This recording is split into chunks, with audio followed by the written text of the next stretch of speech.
வணக்கம். 2024 செப்டம்பர் 26 வியாழக்கிழமை அதிகாலை நிலவர ஒரு நிமிட ஆய்வறிக்கை. அதிகாரப்பூர்வ வானிலை அறிக்கைக்கு இந்திய வானிலை ஆராய்ச்சித்துறை அறிக்கையை பார்க்கவும்.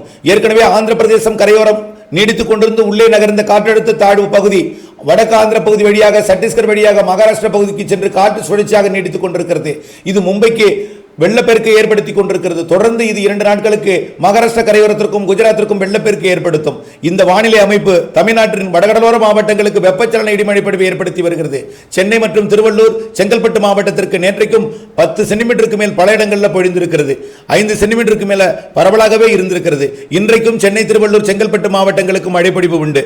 நாளை புதுக்கோட்டை சிவகங்கை மற்றும் டெல்டா மாவட்டங்களுக்கு மழைப்பொழிவை புதிய வளிமண்டல சுழற்சி கொடுக்கும். 28 மேலும் வளிமண்டல சுழற்சி மழைப்பொழிவை மாலை இரவு நேரத்தில் தீவிரப்படுத்தும்.